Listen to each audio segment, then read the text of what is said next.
I flew across oceans for this woman, spent 2 years of my life building something real, or so I thought. But when I found out she was just using me to get into the U.S., I didn't cry, I didn't scream. I got her deported and put on a permanent no-entry terror watch list. You want betrayal? Let me show you payback.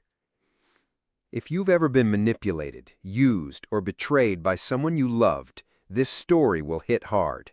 Hit that like button, subscribe, and settle in, because this revenge...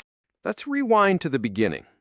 I was 30 years old, working at a national park, remote, peaceful, the kind of place that gives you space to think, and maybe to fall in love. That's where I met her.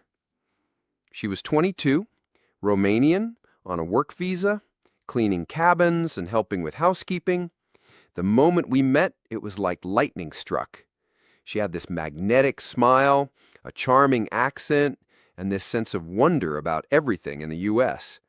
We started talking casually, then more. A few weeks later, we were inseparable. And it didn't stop there. When the season ended, she went back home, but we didn't let that distance break us. We visited each other on tourist visas. I spent time in Romania, drinking homemade wine with her family, exploring Transylvania, and dreaming out loud about our future. She'd fly back here and spend time with me during her off-season. We'd travel, laugh, love. For 2 whole years, it felt like the real deal. We talked about the future a lot, where to settle, how to build a life, and eventually the idea came up she should move to the States permanently. Romania, she explained, was still grappling with political corruption and the scars of past regimes. Her mom just wanted her daughter to have a better life, and I, foolishly, thought I was the man to give her that. So I took the leap. I arranged sponsorship, talked to immigration lawyers, spent thousands on paperwork, and then I proposed. She cried, I cried. It felt perfect, like the ending of a fairy tale. But fairy tales are fiction for a reason. Fast forward to about a month after she'd settled in with me in the U.S., she was going to English classes, job hunting, and we were shopping for furniture together. I thought we were building a life. Then the message came. It was from her best friend back home, someone I'd met once in Romania. She didn't waste time with pleasantries. She sent screenshots. Hundreds. Chat logs of my fiancé bragging about conning me, telling friends how easy it was to get a desperate American to pay her way into the country. Screenshots of her laughing about me, mocking me, while sleeping with other men. 8 different men. Her friend ended the message with words I'll never forget. You are a good man. You didn't deserve this. I stared at my phone for what felt like hours. My heart wasn't just broken, it was gutted, hollowed out. I kept thinking about every plane ticket, every gift, every night I spent curled up next to her, thinking it was real. I confronted her that night. She didn't even deny it, didn't cry, didn't say sorry. She just said, "It's not like you can undo it now." And in that moment, something in me snapped. I didn't sleep that night.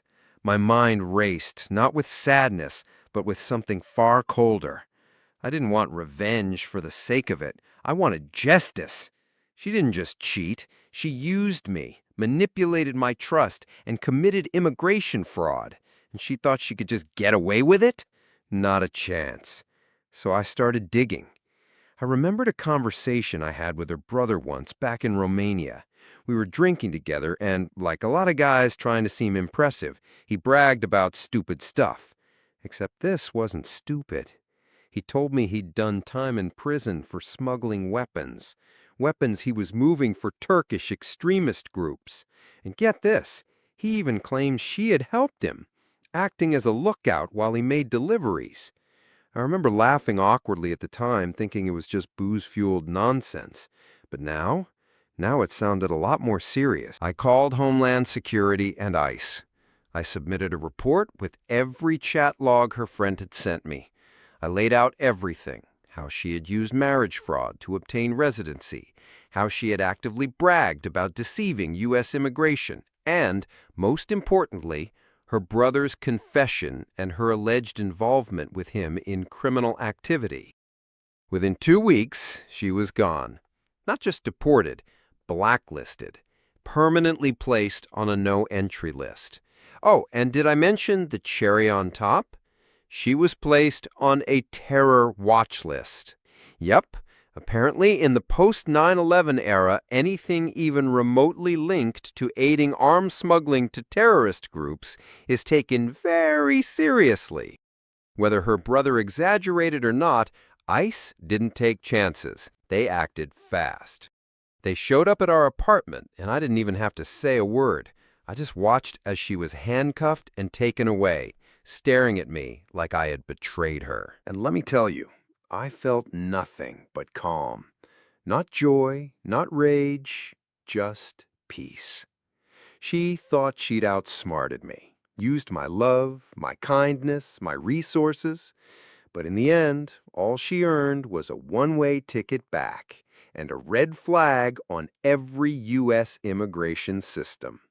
She'll never set foot here again. She'll never get what she came for.